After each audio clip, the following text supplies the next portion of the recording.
Ladies and gentlemen, the President of the United States.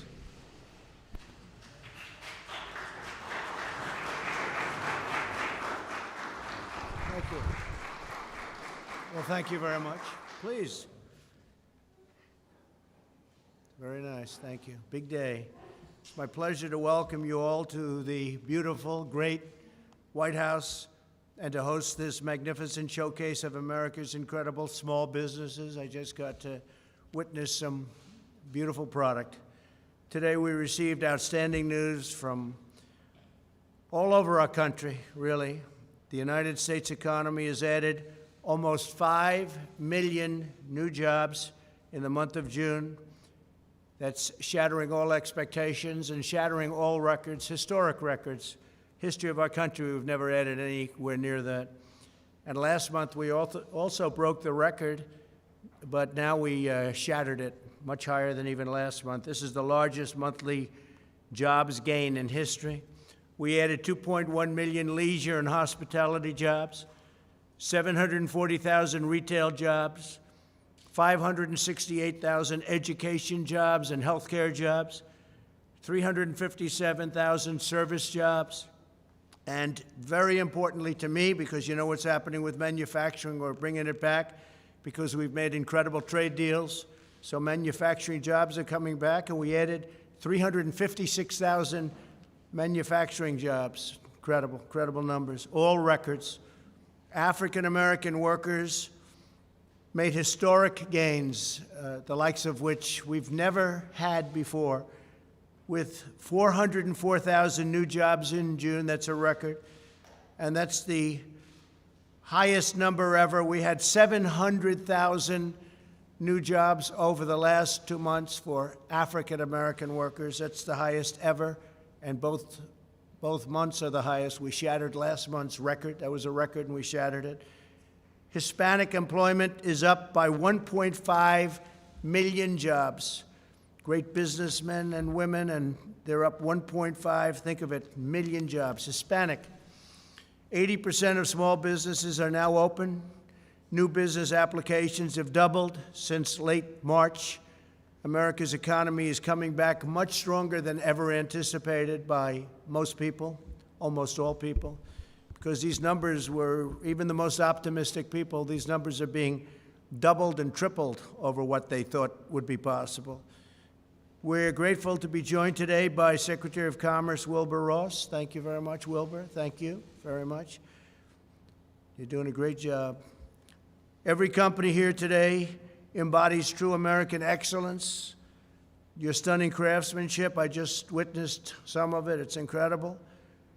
It's treasured and prized all over the world. The product you make is like none other.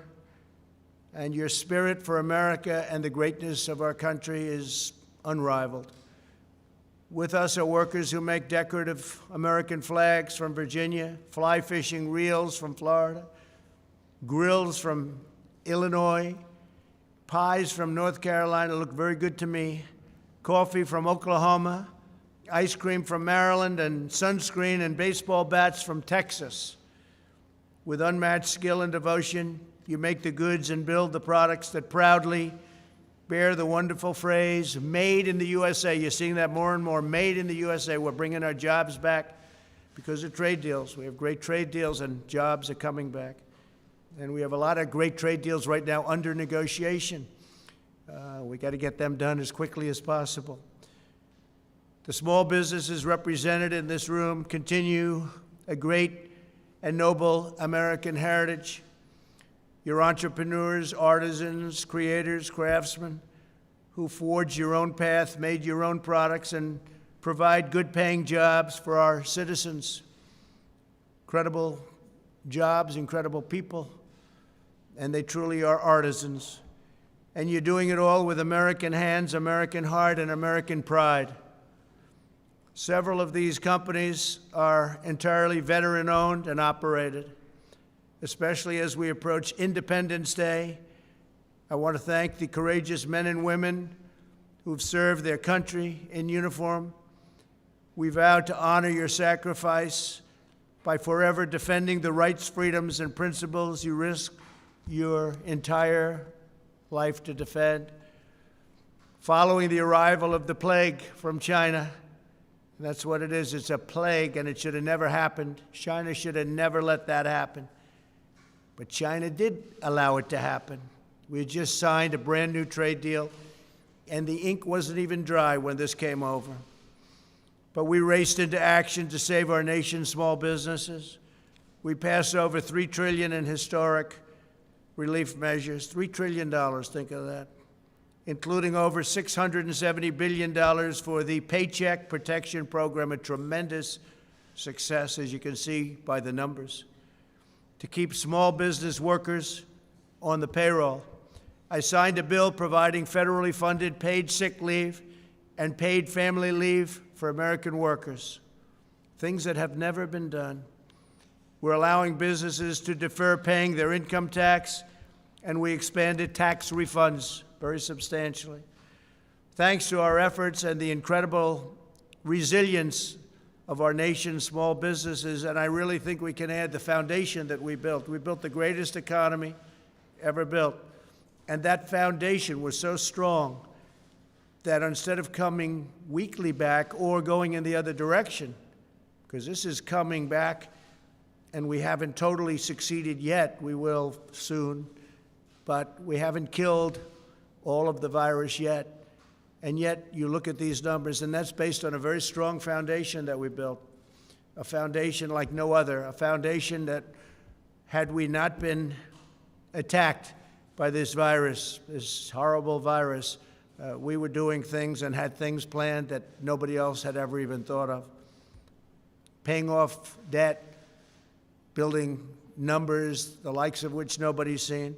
And yet next year we'll be in a position where I believe, in a certain respect, I think we'll even be stronger than we would have been because of what we're doing. But only that strong foundation allowed us to be up here today talking about these record-setting job numbers and other numbers that we're producing.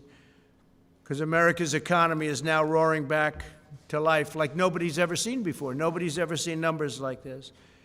In May, retail sales surged by nearly 18%. That's a record.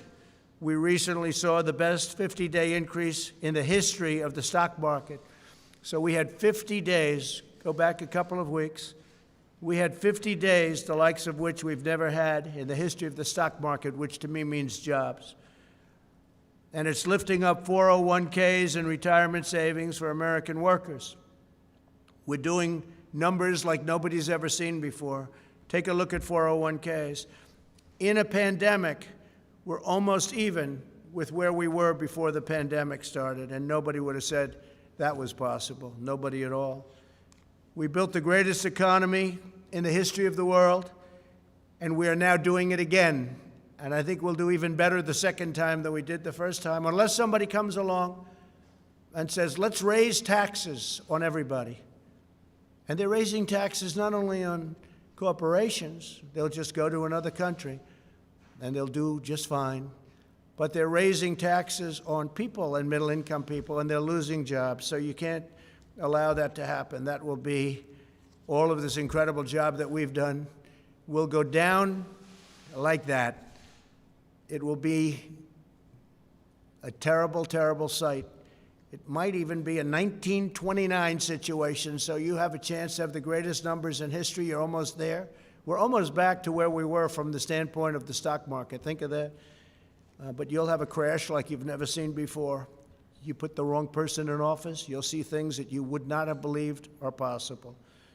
They want to raise taxes. They want to raise regulations. You know, a big part of what we've done is by cutting regulation. We've cut regulation more than any president in the history of our country, whether they're there for 4 years, 8 years, or in one case more than that. Nobody even came close. And we're doing much more. We have regulation, but it's proper regulation, not strangulation. We're also tapping into the talent, genius, and the drive of our people to kill the virus. We're speeding the delivery of new treatments, including antiviral steroids, convalescent plasma, and other therapies. We have therapeutics that are really, really looking good. And this includes 2 drugs that have proven effective, remdesivir and dexamethasone, which is having a tremendous trial, and we'll see how that all happens. But we have 3 vaccine candidates. We've had many more, but 3 are really, really looking good, and I think you're going to have an answer to that very soon. 3 vaccine candidates are now in trial, with 3 more to start very shortly. These are all great companies. They've had tremendous success with other problems in the past. And we're accelerating production through Operation Warp Speed. Plus, we have our military ready so that should we get, whether it's therapeutic or vaccine, our military is ready, logistically ready. These are the best in the world to get it out to everybody as soon as we have it. And we think we're going to have it soon. As we prepare to celebrate the 4th of July, let us renew our devotion to this nation, to its citizens, and the eternal values that define our past and shape our future. I'm going to Mount Rushmore on July 3rd. We're going to have a tremendous evening. It's going to be a fireworks display like few people have seen. It's going to be very exciting. It's going to be beautiful. They've been wanting to do that for years, fireworks. They used to do it many years ago, and for some reason they were unable or unallowed to do it. They just weren't allowed to do it. And I opened it up, and we're going to have a tremendous July 3rd, and then we're coming back here celebrating the 4th of July in Washington, D.C. And I want to also thank all of law enforcement. The job you've done is incredible. We signed a bill. You play with our monuments or our statues, you go to jail for 10 years. It's amazing how it all stops so fast. Stops so fast. We let the local authorities handle it as long as possible, but ultimately, we said, let's step in, and we stepped in, and it stopped. 10 years in jail if they do what they were doing.